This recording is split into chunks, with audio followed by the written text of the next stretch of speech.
Hi. It's that time of year again when almost everyone is thinking about what their New Year's resolutions should be. But pretty soon it's going to be that time when almost all of those resolutions have failed. But it doesn't have to be that way. Today I'm going to share with you my secret resolution revolution formula for setting my resolutions that has given me great success over the last couple of years. In 2016, my resolution was to eat a portion of vegetables with every single meal that year. In 2017, it was to meet my Apple Watch Move goal for every single day. Now, at the end of 2017, I have yet to break either of those resolutions. That's right, not only did I keep my 2016 resolution the entirety of that year, but the next year as well, and I don't know when I'm going to stop. So, how did I do this? It's not my willpower. It's not me, nothing special about me. It's the system I have supporting me. So, first off, why do most resolutions fail? Well, the most common reason is it's too general. You don't really know what you're working towards, just losing weight, getting fit. So if you don't know what you're doing, you don't really get started. Second thing is, even if you've done a specific goal, you're setting yourself an entire year to get to there. So what happens? You've given yourself a huge opportunity to procrastinate. You don't need to get started January 1st. You're like, I have plenty of time. I don't need to do anything today. And pretty soon you've forgotten about it. Or even if you remember, you keep procrastinating. And by the time December comes around, well, instead of figuring out how to meet it, you're saying, next year I'm going to do it. But if you set the same resolution again, probably the next December you're going to be, man, I've screwed up again, but I'm going to do it. But here's the real problem. The biggest problem for resolutions, why almost all of them fail, is that they're based on an outcome. The thing is that you can't actually do this. I can't tell my body, lose weight, and it happens. It doesn't work that way. I can't say, I want to get fit, I want to get healthier, I want my illness to go away. I have to do something in order to get there. So, since it's not something I can actually do, how can I be expected to keep to it? So, now I'm going to share with you the essential factors that you need to include in your resolution so that you can ensure your success. Number one, it has to be based on a process. I wasn't just eating vegetables or meeting my move goals for the sake of themselves. I was doing it to get healthier, to get fitter, and lose weight, which has happened. I lost 40 pounds in 2017 alone. 2016, I don't know, I wasn't tracking my weight.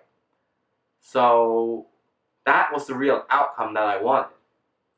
But I didn't set that as my resolution because, like I just said, that doesn't work. What happens is I had to meet my move goal every day.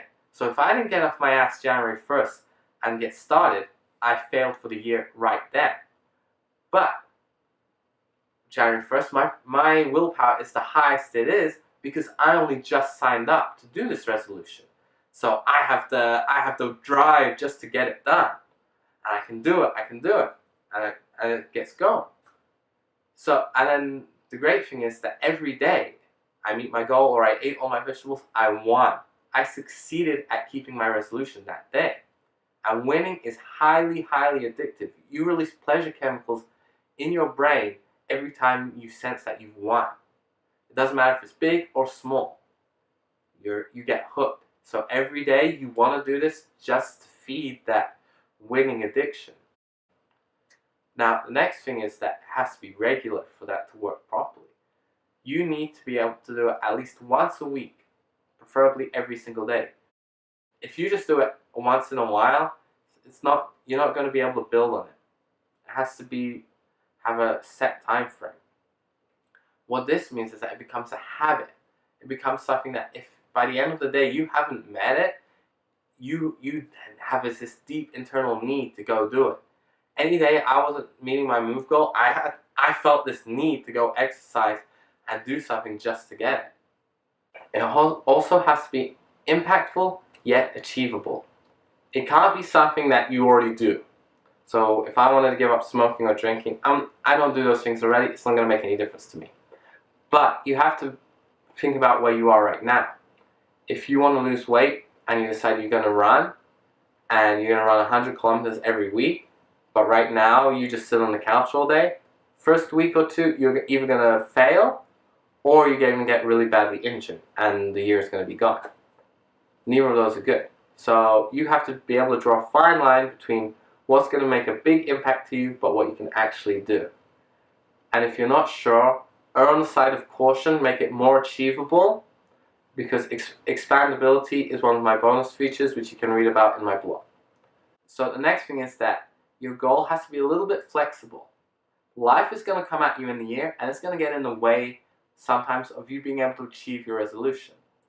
And if your resolution is so precise that if any hiccup comes up you fail, well, then you are going to fail, and then for the rest of the year your motivation is going to drop right down because you've already failed. So what's the point of pushing yourself on the hard days? And then after that, it's not going to be just the hard days, and eventually it's going to be the easy days, and eventually you're not going to be doing it at all. So you need to be able to cheat just a little bit. You need to be able to bend the rules, bend your resolution just to fit in that day. So if you're, for my move goal, if I was getting sick or my kids were getting sick and I knew I just couldn't reach my latest move goal, I could lower it a little bit for the week. I'm still achieving my move goal on my watch, even if it's not the initial move goal of that week. And that kept my momentum. It kept me going. And then later, when I'm doing better and I have the energy and I can keep going, I can raise it back up. And this allows me to stay on track for the entire year. Now, the last thing is that none of the rest of this will matter if the goal doesn't actually mean anything to you.